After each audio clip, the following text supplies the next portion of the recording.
자, 들어가도 되겠습니까? 저번 주에 숙제 기억나십니까? 숙제. 나랑 눈이 마주쳤으니까 숙제가 뭐냐, 또. 자, 우리가 오늘 3주차 하잖아요, 3주차. 자, 1주차에는 우리가 총론, 뭐 했는지 한번 봐요. 이게 지금 11월, 12월 달 하는 게 올해도 시험에 나온다, 요 주제들 제가 지금 하고 있지 않습니까? 36회 기출론점에서. 그래서 우리가 첫 주에는 뭘 했냐? 그러면 1번, 우리가 부동산의 개념, 뭐 복합 개념, 뭐 정착물이 뭐냐, 요거. 그 다음에 토지 용어, 뭐 나지가 뭐냐, 택지가 뭐냐, 이거 기억나세요? 그리고 세 번째가 주택의 분류를 하면서 퇴근하면서 다른 것 말고 공동주택만 좀 기억하세요. 이렇게 말했어요. 공동주택. 그래서 아파트의 아 한 글자. 그 다음에 뭡니까? 우리 12월 말에 시험 볼 겁니다. 진짜 봅니다.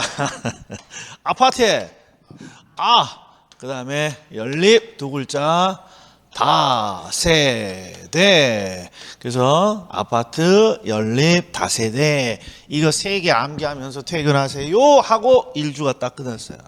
2주차에는 부동산의 특성과 빠생연산, 이거 매년 나오죠. 그래서 연산 코드가 뭐 찌뿌둥, 아이고 요새 찌뿌둥하다 이건데, 이게 뭐예요? 지역 나오면 부동성. 그래서 왜 뿌 효과, 그다음에 뭐 찌읒 부증성, 그다음에 뭐 감자 가수 뭐 해서 자연적 특성에서 하나 했고요. 그다음에 뭐 했냐 그러면 경제론 했어요. 경제론. 그리고 경제론에서 퇴근할 때 뭐 좀 합니까? 그러면 네 가지 규칙. 시험 보는 날까지 암기하지 말고 오늘까지 암기해갖고 오라지. 여기에 숙제죠. 여기.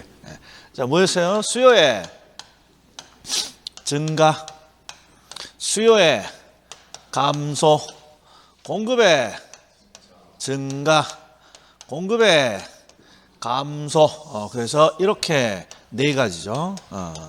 근데 이 네 가지가 도대체 뭘 뜻하니? 그러면 수요는 소비자 행동을 뜻하는 거니까 소비자들이 소비를 늘렸다, 줄였다, 공급자들이 공급을 늘렸다, 줄였다, 이런 게 나타나면, 소비자와 공급자 행동이 변화가 생기면 뭐가 바뀐다? 시장의 변화가 생겨요. 이걸 우리가 균형의 변화라고 하죠. 균형의 변화. 그리고 시장의 변화는 두 가지. 가격이 바뀌고 거래량이 바뀝니다. 가격이 바뀌고 거래량이 바뀝니다.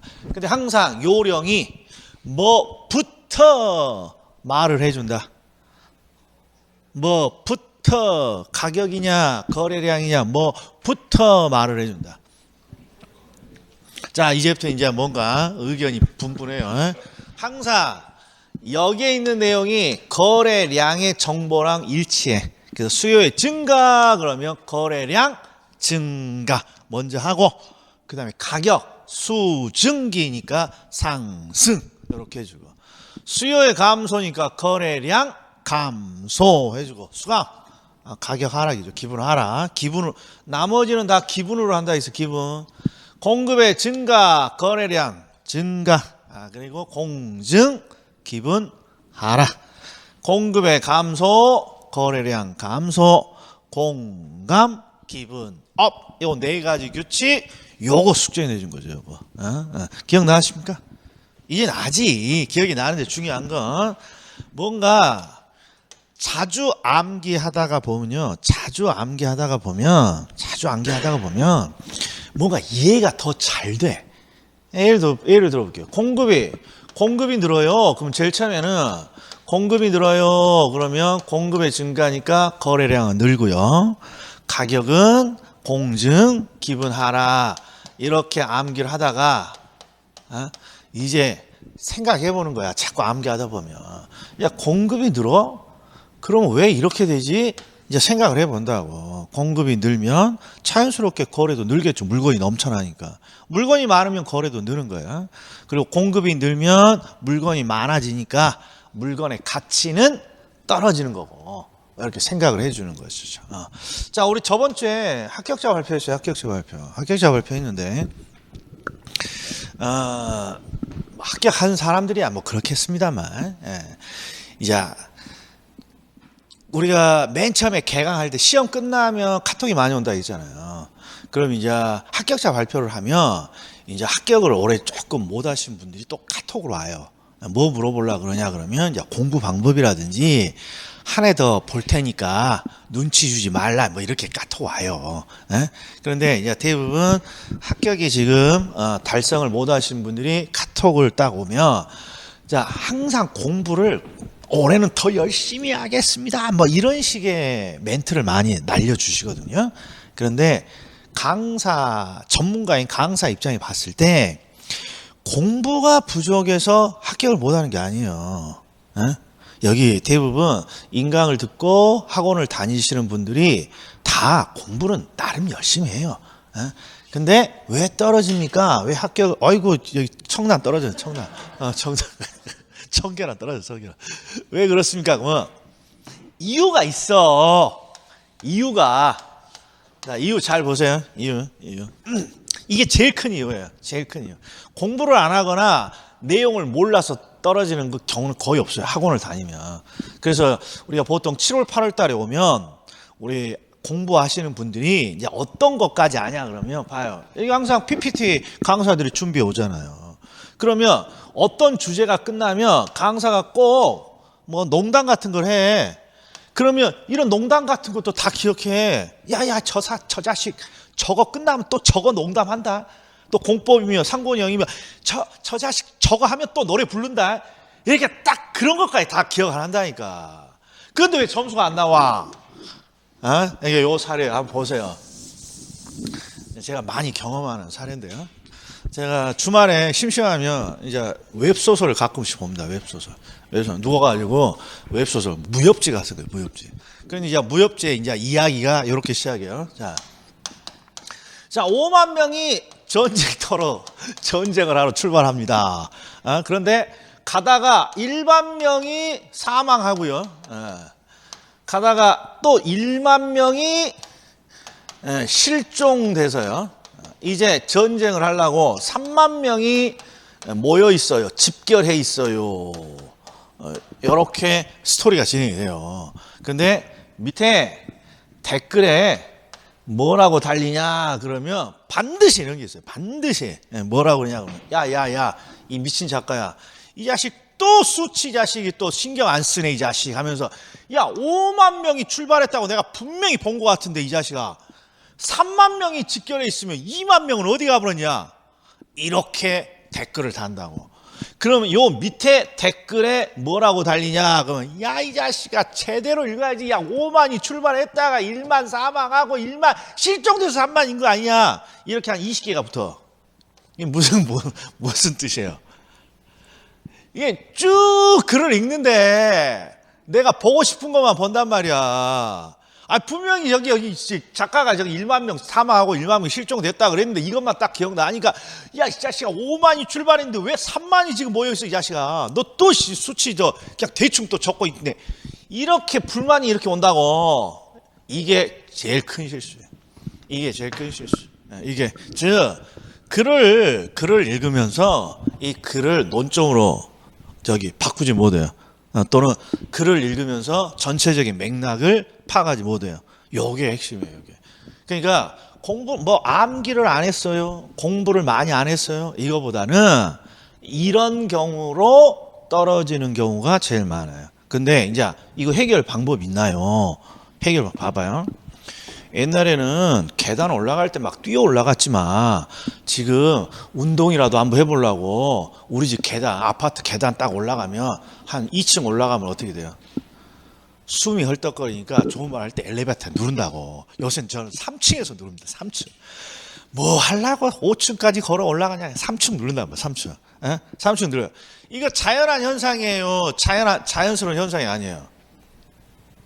자연스러운 현상이 아니 옛날에는 날아다녔는데 요새는 아파트 계단 한 3층만 올라가도 숨이 헐떡거립니다. 이거 자연스러운 현상이에요. 나만의 특이한 현상이에요. 자연스러운 현상이라니까. 자연스러운 현상. 그러니까 여기 젊은 사람들은 별로 못 느끼겠지만 40대 딱 40대 넘어 40대 딱 4자 달면 똑같아요. 4자 달면 우리가 저기 층계 올라가면 숨이 차듯이 이게 똑같아요. 글을 읽다 보면 이 글에서 뭔가 기억력이 많이 안 남아서 뭔가를 빼먹어. 그리고 글이 좀 길면 이 글을 요약하는 게 쉽지 않아. 이 자연스러운 현상이란 말이야. 자연스러운 현상. 자연스러운 현상. 그래서 이 자연스러운 현상을 극복해야만 된단 말이야. 극복. 극복하는 방법이 있나요? 없어. 자연스러운 현상을 어떻게 극복해? 나이가 들어서 그런 건데. 그래서 우리가 항상 공부할 때는 뭐 딱 하나, 교재 하나, 문제집 하나, 강의도 하나, 딱 하나만 계속 반복하는 거예요. 계속. 그래서 어떤 문구가 딱 나오면, 이 문구는 미스터 국이 말한 것 중에 어떤 논점이야. 이게 떠오를 정도로 똑같은 걸 계속 봐야 돼요. 그렇지 않으면 이런 현상이 나타나요. 분명히 5만 원으로 시작했는데 왜 3만 명이 모여있냐 하고 욕해. 근데 그 사이에 뭐가 있어? 여러 가지 내용이 있단 말이에요. 여러 가지도요. 그래서 제가 웹소설 볼 때마다 느끼는 건데 저는 아예 수치를 안 봐요. 저는 줄거리만 봐. 왜? 수치 기억도 안 나니까. 그런데 이제 이 수치 가지고, 그렇죠. 댓글 다는 사람이 진짜 많아요. 진짜. 그럼 다 누구 또래요? 제 또래야. 제 또래. 그리고 밑에 대댓글 달아주는 사람들은 다 젊은 사람들이고. 자, 그러니까 뭘 좀 받아들여. 나는 이제는 옛날에는 날아다녔지만 이제 계단 올라가면 숨이 헐떡거릴 나이가 됐다. 자, 받아들여야 돼. 그리고 글을 딱 읽으면 시험은 글로 내잖아요. 글로 시험을 딱 내면 그 글을 빠르게 캐치하는 게 쉽지 않다. 그래서 나는 이런 걸 극복하려고 뭐 하나 딱 정해가지고 교재 하나만 그냥 달달하자. 이렇게 마음가짐을 가져야 이게 극복이 되는 겁니다. 됐습니까? 별로 감흥이 없는 것 같아요. 자, 오늘은 이제 재밌는 거예요. 이제 경제론이 수요와 공급 이론 두 문제 제가 찍어드렸어. 자, 오늘은 시장론에 들어가는데, 이게 관심이 큰 내용이에요. 재밌어요. 이게 주식 시장과 관련돼 있어요. 주식 시장과 관련. 자, 부동산 시장의 효율성. 요거 매년 나옵니다. 어려운 주제입니다. 어려운 주제. 그럼 보죠. 효율적 시장이라고 돼 있어요. 효율적 시장. 그러니까 시장이 효율적이다 이런 뜻인데, 정의를 봤더니 이렇게 돼 있어요. 익힘장에는 요 의미는 없어요. 이렇게 돼 있어요. 정보가 지체 없이 가격에 반영되는 시장. 익힘장에는 없어. 요건 제가 익힘장에는 없는 내용이에요. 이게 지금 효율적 시장의 의미라고 돼 있어요. 그러면 먼저 제가 질문을 던져요. 일반적인 시장에는 정보가 가격에 요거 빼고 요거 딱 빼고 정보가 가격에 반영이 됩니까 안 됩니까? 부동산학은 항상 실무의 학문이에요. 정보가 가격에 반영돼요 안 돼요?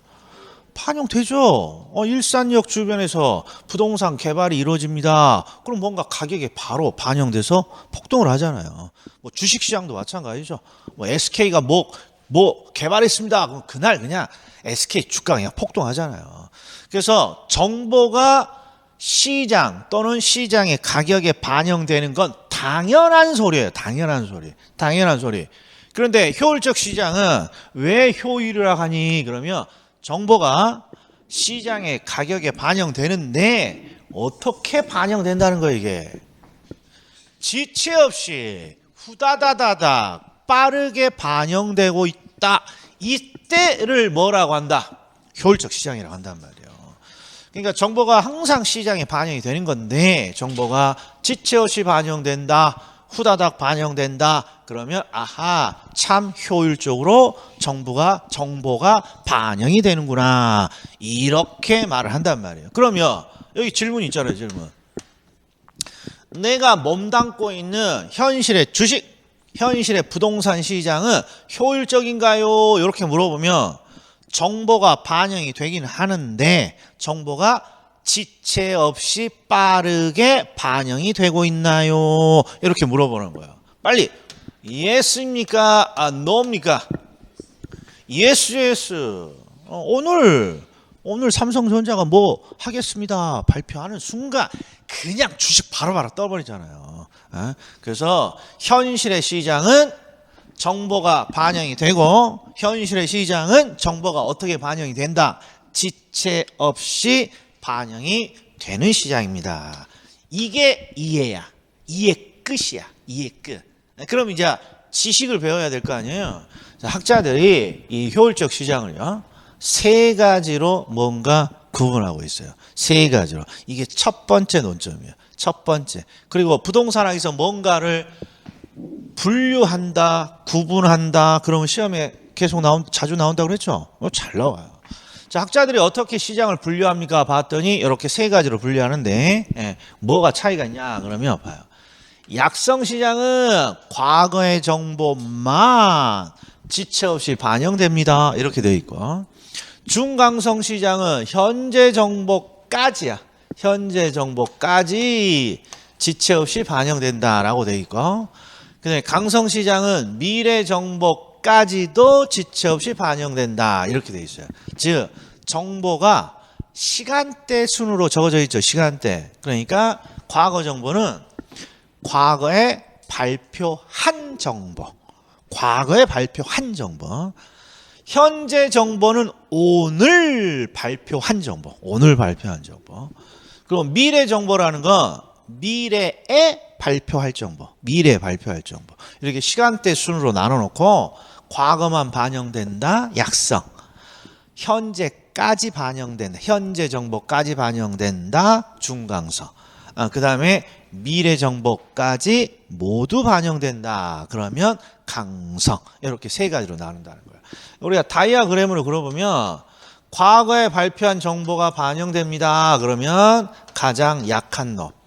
여기다가 오늘 발표하는 정보까지 반영돼요. 그러면 이게 가운데 중강성. 그 다음에 미래에 발표할 정보까지 반영이 된다. 그러면 이게 강성. 그래서 약, 중, 강 이렇게 나누는 거야. 요건 암기해야죠. 학자들이 이렇게 구분하니까. 자, 이제 문제는 이제 이해를 했는지 보자고요. 현실의 시장은 셋 중에 뭐냐 이런 거야. 현실의 시장은 셋 중. 그러면 요거 한번 봐요. 미래 정보는요. 미래에 발표할 정보야. 미래에 발표할 정보. 그래서 아직 발표했어. 아직 발표하지 않았어. 아직 발표하지 않은 정보예요. 그래서 이 미래의 정보를 내부 정보라고도 합니다. 아직 발표하지 않았으니까 기업의 내부에 있습니다. 이렇게 내부 정보라고 한단 말이에요. 그러면 이 강성 시장은요. 현실에 존재하지 않는 시장이에요. 이게. 봐요. 미래에 발표할 정보는 아직 발표하지도 않았는데 그런 정보까지도 시장에 지체 없이 반영됩니다. 그러면 학자들이 이론적으로 만든 시장이지 현실에는 아직 발표하지도 않았는데 이게 반영될 리가 없잖아요. 그러니까 요건 현실의 시장은 아니야. 그냥 학자들이 이론적으로 만든 시장이지. 그럼 결국 둘 중에 하나가 현실의 시장이란 말이야. 근데 둘의 차이는 어떤 정보의 차이가 있어요? 현재. 오늘 발표하는 정보까지 반영이 되느냐 반영이 안 되느냐 이걸로 결정이 되잖아요. 그러면 이제 이해되네. 오늘 삼성전자가 뭔가를 개발했습니다 라고 발표하는 순간 오늘 발표하는 순간 오늘 주식 가격이 떠요. 한 일주일 뒤에 떠요. 오늘 뜨잖아요. 그러니까 현실의 시장은 오늘 발표하는 정보까지 지체 없이 반영을 시키고 있어요. 그래서 현실의 시장은 대부분 어떤 시장에 해당한다? 준강성 시장에 해당합니다. 이게 이해야. 이게 이해. 자, 정리합니다. 자, 학자들은 어떤 정보가 반영되느냐에 따라서 세 가지로 나눈다. 약성, 중강성, 강성 이렇게 세 가지로 나누고 현실의 시장은 어디 정보까지 지체 없이 반영돼요? 현재 정보까지. 현재 정보까지. 그래서 현실의 시장은 한 중강성 정도 되겠다. 이렇게 해요. 그러면 학자들이 왜 이렇게 효율적 시장을 구분했느냐? 요게 목적이죠. 여기. 돈 방석도 아니야. 돈 탑에 서 있죠. 부러워 안 부러워? 그래 부럽다 해. 안 부러우면 집에 이거보다 더 많이 있다는 거 아닙니까? 당연히 이게 지금 뭐니? 그러면 여기에 노점이에요. 자, 우리 투자자들은 주식을 투자하든 부동산에 투자하든 항상 뭔가 나름 노력을 해요. 근데 그 노력의 대표적인 게 정보를 분석하려고 해요. 뭐 개발의 정보, 주식과 관련된 기업의 정보 이런 걸 분석해요. 왜? 뭔가 돈을 많이 벌기 위한 거죠. 그래서 효율적 시장은 이 효율적 시장을 정의해 놓고 어떻게 정보를 분석해야 초과 이윤을 획득할 수 있을까 이걸 묻는 거야. 근데 지금 초과 이윤 자체가 어렵죠. 초과 이윤은 경제학에서 쓰는 용어고 실무에서는 이 초과 이윤을 두 글자로 써요. 뭐라고? 대박이라고 한다고. 이 대박이잖아 이게. 이걸 경제학에서 초과 이윤이라고 한다고. 그러니까 어떻게 정보를 분석해야만 대박을 얻을 수 있니? 이걸 설명하고자 하는 게 효율적 시장이에요. 흥미진진합니까? 흥미진진 안 합니까? 흥미진진하다고 해요. 자, 그럼 봐요. 약성 시장에서, 그러니까 출제가 이런 거야. 약성 시장에서 말이야. 어떤 정보를 분석해야 대박 초과 이윤을 얻을 수 있니? 이렇게 물어보는 거야. 그러면 약성 시장은 학자들이 정의한 내용이 과거의 정보가 지체 없이 반영되는 시장이에요. 과거의 정보가.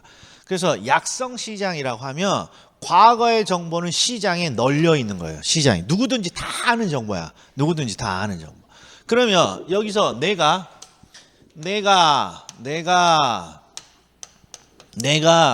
약성 시장에 뛰어들어서 뭔가 대박을 얻고자 해요. 대박 초과 이윤을. 그러면 이 시장에 있는 정보를 갖고 와야 될 것 같아. 이 시장에는 없는 나만의 정보를 들고 와야 대박을 얻을 수 있을 것 같아요. 그렇죠. 이 시장에 없는 나만의 정보를 들고 와야 다른 사람들을 이기고 대박을 얻을 수 있을 거 아니에요. 그러니까 약성 시장은 이 시장에 없는 현재 정보나 미래 정보를 들고 와야만 대박을 얻을 수 있다. 이런 걸 지금 효율적 시장 이론이에요. 자, 이번에 또 보자. 중강성은 과거의 정보, 그 다음에 과거의 정보, 오늘 발표하는 현재 정보까지 반영되잖아요. 그러면 투자자가 이 시장에서 대박을 얻으려면 저 시장에 없는 나만의 정보를 들고 와야겠죠. 그러면 저 시장에 없는 정보 뭐 있어요? 그렇죠. 미래 정보죠.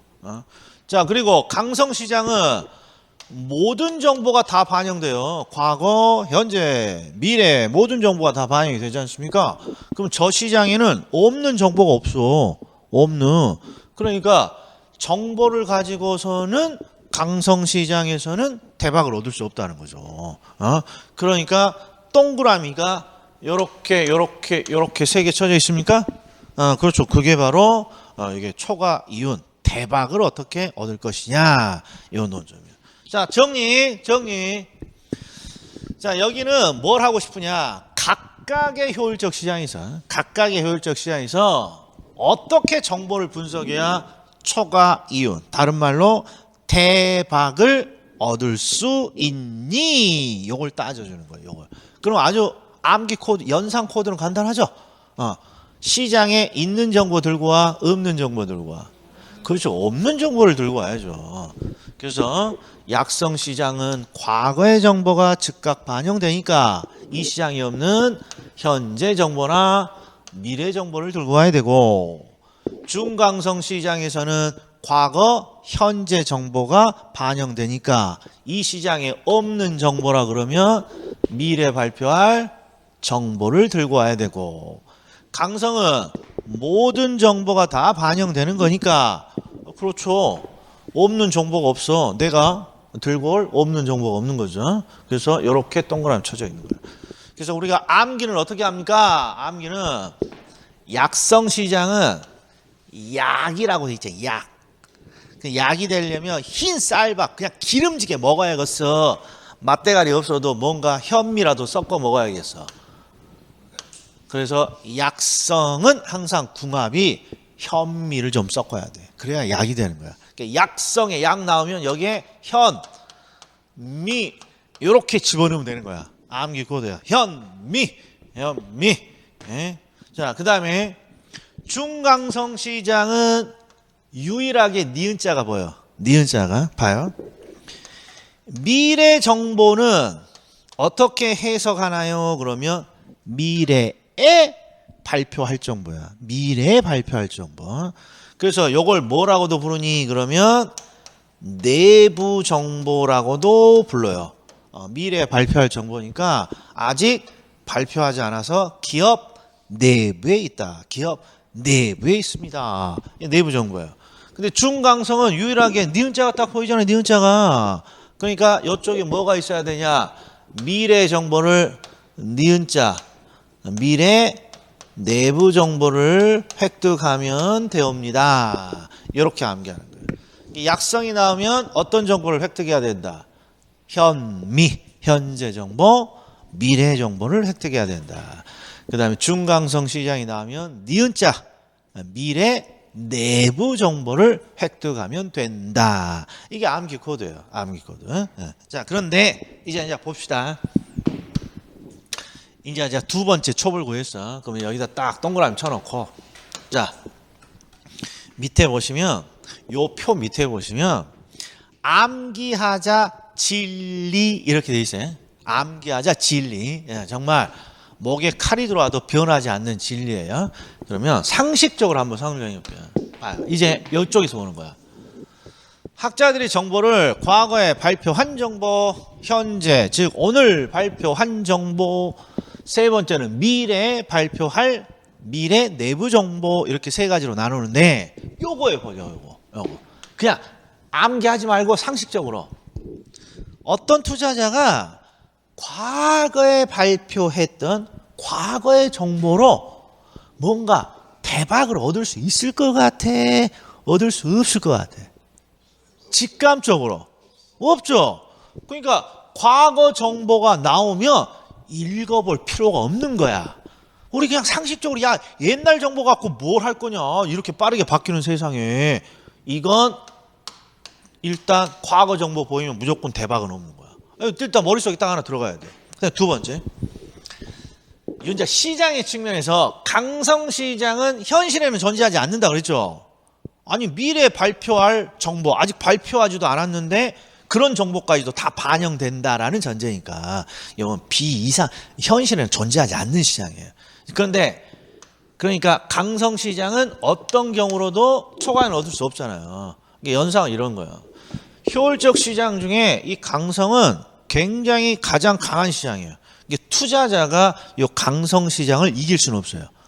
그러니까 강성 시장이 나오면 또 읽어볼 필요도 없어. 지문을 다 안 돼. 이게 진리야.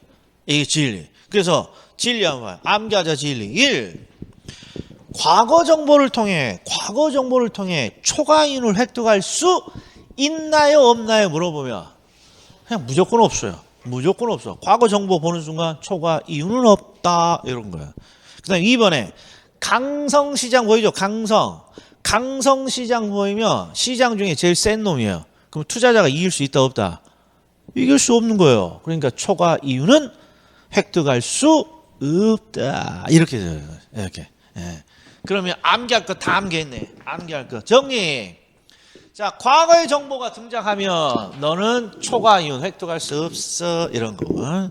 두 번째, 야 강성시장이야. 이건 우리가 이길 수 없는 시장이야. 그러니까 무조건 초과 이윤 얻을 수 없어.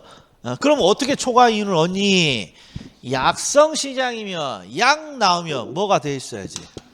현미, 현재, 미래 정보로 초과 이윤 얻고요. 준 강성은 니은자가 있으니까 어떤 정보로? 미래 내부 정보로 초과 이윤을 얻어요. 이렇게 암기하시면 되는 거예요. 네. 자, 그러면 이제 하나 더 해보죠. 자, 여기 좀 어려워. 여기 좀 어려운데 이거 하기 전에 효율적 시장은요. 무조건 논점이 딱 3개야.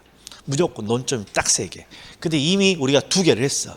2개. 그럼 첫 번째가 뭐였니? 효율적 시장을 학자들이 몇 가지로 구분하니?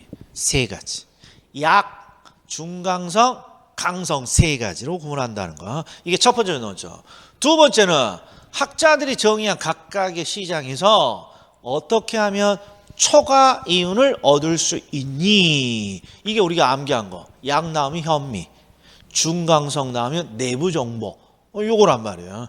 그리고 마지막 논점이 요놈인데 할당 효율적 시장이니까 앞에 뭐가 붙어 있어요?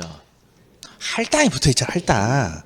네, 근데 얘는 효율을 번역하지 마. 할당 시장이야, 할당. 이렇게 번역하는 게 이해하기 쉬워요, 할당. 그러면 이 할당이라는 게 뭐니? 그러면 돈의 할당. 돈, 즉 자본의 할당을 말합니다. 자본의 할당. 그런데 어렵죠? 야, 자본이 할당되어 있다는 게 도대체 뭔 소리야?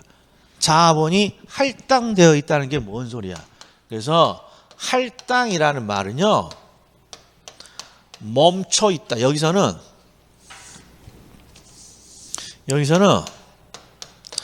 멈춰 있다. 이런 뜻이야. 멈춰 있다. 할당은 멈춰 있다. 그럼 제가 한번 해볼 테니까 보세요. 우리가 투자 시장을 크게 주식, 채권, 부동산 이렇게 나와요. 자, 그런데 주식 시장에요, 초과 이윤이 있어요. 즉 주식 시장에 대박이 있어요. 그럼 사람들은 전부 다 이렇게 돈은 다 주식 시장으로 몰려요. 그리고 부동산 시장에 초과 이윤 대박이 있어요. 그러면 돈은 다 또 어디로 오고? 부동산 시장으로 다 몰려오겠죠. 그리고 사람들이 채권 시장에 대박이 있어요. 초과 이윤이 있어요. 그럼 돈은 이렇게 다시 다 요리 오겠죠. 이 말은 자금이라는 투자 자금, 투자 돈은 뭘 쫓아서 이동을 하느냐? 그러면 대박을 쫓아서 이동을 해요. 대박을. 이쪽에 대박이 있어요. 그럼 돈 다 이리 오는 거예요. 근데 사람마다 주식 시장에 대박이 있을지, 부동산 시장에 대박이 있다고 있을지, 이게 다 다르잖아요. 어떤 사람은 주식 시장에 대박이 있지, 어떤 사람은 채권 시장에 대박이 있지, 이렇게 생각이 다 다르니까 어떤 현상이 일어나냐? 그러면 초과 이윤을 쫓는 과정에서 돈이 계속해서 여기를 왔다 갔다 해. 지금 시간에도 주식에서 채권으로, 채권에서 주식으로, 채권에서 계속 돈이 돌아다녀요. 계속 돈이 돌아다니는데 갑자기 이런 사태가 나타나요. 어느 시장에서도 초과 이윤, 다른 말로 대박이 없어요. 어느 시장에서도 대박이라는 건 없어요. 그러면 돈이 돌아다닐 유인이 있다 없다?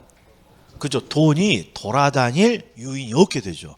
그러면 더 이상 돈은 돌아다니지 않고 가만히 각각의 시장에 멈춰 있어요. 이때를 우리는 뭐라 그러냐? 돈이 할당되어 있다. 돈이 멈춰 있다. 이렇게 부르는 거예요. 이게 할당 시장이에요. 이게 할당 시장이라는 건 일단 효율을 번역하지 말고, 할당 시장은 돈이 할당되는 시장이야. 돈이 할당되는 시장인데 돈이 할당되었다는 게 도대체 뭔 소리냐는 거야. 아, 돈이 돌아다니지 않고 멈춰 있는 걸 말해요. 그럼 왜 돈이 돌아다니지 않고 멈춰 있니? 먹잘 게 없으니까.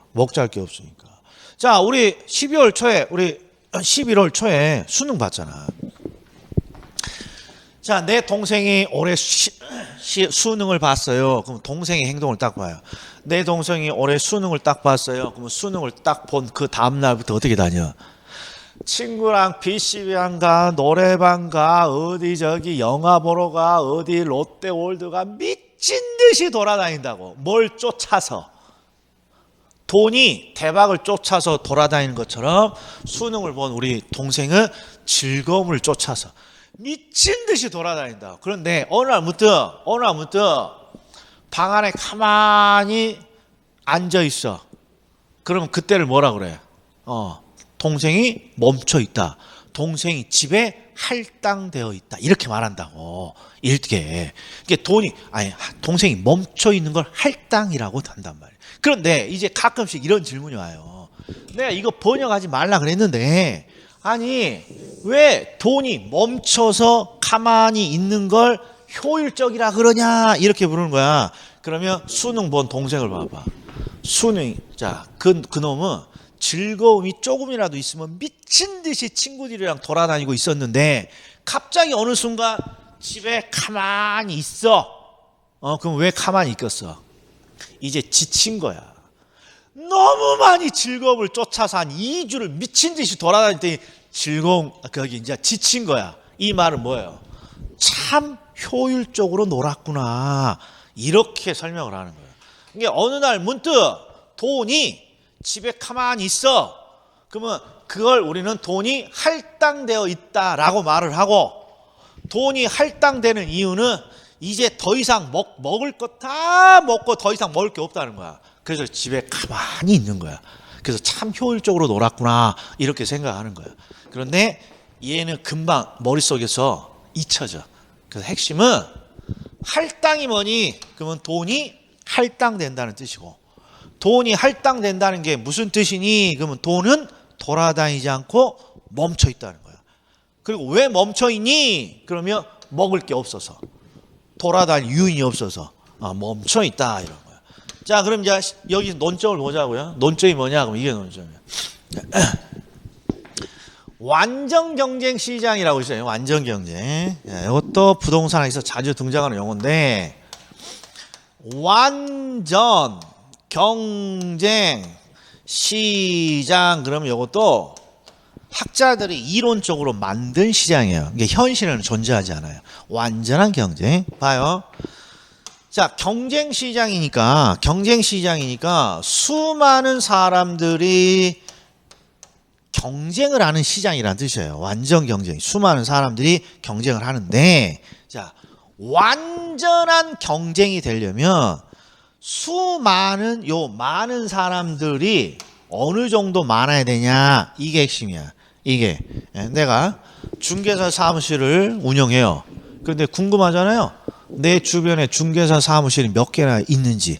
그래서 딱 아침에 청소를 하면서 왼쪽하고 오른쪽에 중개사 사무실 몇 개 있는지를 한번 확인해 봐. 그래서 왼쪽을 딱 봤더니 왼쪽에 한 5만 개가 있어. 아파트 단지.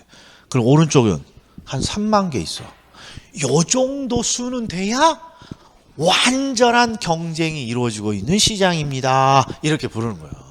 그러니까 경쟁 시장이니까 수많은 사람들이 서로 경쟁을 하는 시장인데, 완전한 경쟁이 되려면 앞에 뭐가 붙어야 되냐? 겁나게 수많은 사람들이 경쟁을 하는 시장입니다. 이렇게 되어 있는 거야. 자, 그럼 부동산 시장 보자고요. 부동산 시장은 겁나게 많은 사람들이 경쟁을 합니까? 몇 명이 경쟁을 안 합니까? 부동산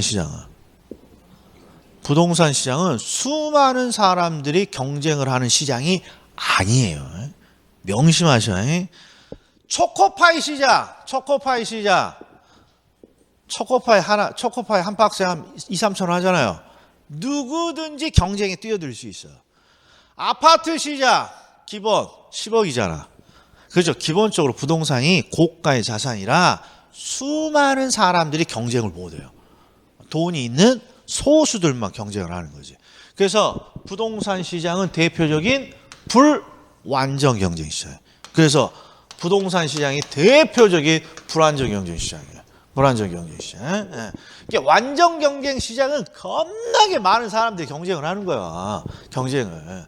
우리 중개업도 봅시다. 중개업도 우리는, 내가 중개사 사장이 되잖아요. 그럼 항상 이런 말을 해요. 와, 이거 경쟁자들이 너무 많다. 많지 않아. 완전한 경쟁이 되려면 어떻게? 이쪽에 한 5만 개, 이쪽에 한 3만 개로 돼야 된다니까. 자, 그런데 이제 제가 하고 싶은 말이 뭐냐?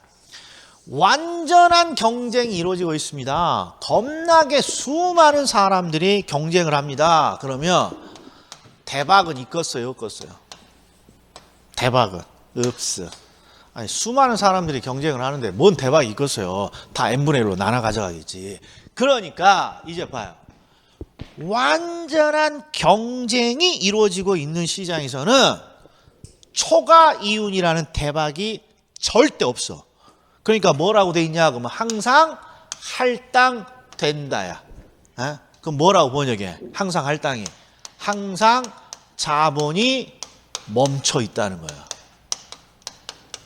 멈춰 있다. 왜? 먹을 게 없으니까. 초과 이윤이 없으니까 항상 자본이 멈춰 있어요. 항상 자본이 멈춰 있어요. 그런데 부동산 시장은요? 부동산 시장은 초과 이윤이 있어요, 없어요? 우리 있잖아요. 초과 이윤이 있잖아요. 그러니까 할당이 될 수도 있다 이런 거예요. 할당이 안 될 수도 있고 할당이 될 수도 있다 이런 거예요. 그래서 이게 어려운 표현이에요. 이게 시험에는 항상 뭐가 나오니 불안정 경쟁 시장의 대표적인 게 부동산 시장이거든요. 부동산 시장은 할당이 될 수도 있어 이거예요. 그러면 이제 이걸 이해해 봅시다. 봐. 자, 부동산 시장은 대표적인 불안정 경쟁 시장이에요. 자, 부동산 시장에서 돈이 얼마나 돌아다니냐는 뭘로 확인하느냐? 거래로 확인해요. 거래. 내가 중개사 사무실을 운영하고 있는데 코로나 이후에 거래가 엄청나게 늘어났다고요. 투자 목적으로 부동산 산이라고. 그러면 돈이 계속 돌아다니는 거야? 돈이 멈춰 있는 거야? 그죠? 부동산 거래가 많다는 건 돈이 계속 돌아다니고 있다는 거야. 그리고 돈이 계속 돌아다닌다는 건 먹잘 게 있으니까 부동산에 투자하는 거고. 이럴 때도 있죠. 부동산 시장. 그런데 작년 같은 경우에는 경기가 쭉 다운되면서 부동산 거래가 거의 사라졌단 말이에요. 그럼 부동산 거래가 사라졌다는 건 부동산 시장에 돈이 돌고 있다는 거야? 안 돌고 있다는 거야? 안 돌고 있다는 증거죠. 거래가 없다는 거. 그리고 부동산 시장에서 왜 돈이 안 돌아요? 왜 거래가 안 돼? 먹을 게 없다고 생각하니까, 가격이 떨어진다고 생각하니까 바로 그거예요. 그러니까 부동산 시장 같은 불안정 경쟁 시장은 할당이 될 수도 있고 안 될 수도 있다고. 근데 시험은 항상 할당이 될 수 있다로 시험에 나온다고. 될 수 있다야, 될 수 없다야. 될 수 있다가 시험에 나온다고. 될 수 있다. 그래서 이 표현은 하나 암기해놔야 돼요. 암기. 자, 그럼 우리 기출 하나 봅시다. 기출. 자, 오른쪽에 넣어놨어. 오른쪽에. 자, 36회 기출인데 1번, 2번, 3번은 뭔지 모르지만 약성, 중강성, 강성이 딱 보이죠. 이런 게 주제야. 이런 게 주제야. 그러니까 앞으로 지문을 읽을 때 이게 주제가 뭐냐 또는 논점이 뭐냐 이걸 찾아야 돼. 여기는 일단 약성시장, 중강성시장, 강성시장을 묻는구나 이게 보여야 돼. 그리고 글을 다 읽었더니 뭘 물어보고 있니? 초과 이윤을 얻을 수 있니 없니? 초과 이윤을 얻을 수 있니 없니? 초과 이윤을 얻을 수 있니 없니 묻고 있구나. 이게 딱 보여야 돼. 이게 키워드야. 초과 이윤 키워드야. 초과 이윤. 이게 지금 약성시장을 묻고 있구나. 눈에 딱 보이고 약성시장에서 도대체 뭘 묻고 있느냐를 찾아야 돼. 봤더니 초과 이윤을 묻고 있구나. 이게 키워드야. 시험장에서 우리가 찾아야 키워드. 그럼 봐. 약성시장에서 뭘 지금 분석하고 자빠져 있어? 과거 정보. 그럼 딱 진리지. 과거 정보로는 초과 이윤을 얻을 수 있어요, 없어요? 무조건 없어. 이게 읽어볼 필요가 없는 거야. 과거 정보 나오면 초과 이윤을 얻을 수 없다. 맞았어. 이렇게 되는 거야. 자, 그 다음에 중강성 시장에는 뭘 얻어야 초과 이윤을 얻을 수 있는 거죠? 니은, 미래 내부 정보야. 근데 약성 시장에서 공표된 사실을 토대로 분석합니다. 그러면 이 공표라는 건 항상 오늘 공표한 거야. 오늘 이게 현재 정보를 때 오늘. 근데 아무튼 내부 정보는 아니죠. 그러니까 초과인을 얻을 수 없다. 옳은 지문이야. 옳은 지문. 자, 강성은 볼 필요 있어 없어? 볼 필요 없어. 초과인을 획득할 수 없다. 그러니까 숙달된 조교들은 이런다고. 여기까지 와야 돼. 시험장에서. 뭔가를 묻고 있는데 초과인이라는 키워드가 보여. 초과이윤이라는. 근데 여기 뭐라고 돼 있냐? 과거 자료를 분석했대. 그럼 더 분석하면 안 돼. 과거 자료 초과인을 얻을 수 없다. 끝. 강성. 야, 강한 놈인데 우리가 어떻게 이기니? 초과인을 얻을 수 없다. 끝. 요 하나만 분석하면 돼. 요 하나만.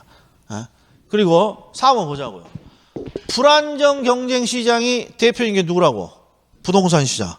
불안정 경쟁 시장은 할당이 될 수 있다야. 할당이 항상 된다야. 할당이 될 수. 이것도 틀렸네. 이것도 틀렸어. 이것도 틀렸어. 이것도 틀렸어. 여기 정답이네. 여기 정답이네. 할당이 될 수 있다. 이놈이 정답이죠. 그래서 우리 시험에 10대 번 나온 게 뭐니 그러면 불안전 경쟁 시장은요. 할당이 될 수 있다야 될 수 없다야. 있다. 여기서 딱 정답이 끝나는 거죠. 자, 그러면 이제 효율적 시장 하나 끝났는데 시간이 됐으니까 일단 10분 쉬고 요거에 마무리를 해봅시다. 마무리가 좀 슬픈 이야기예요. 일단 10분 쉽시다.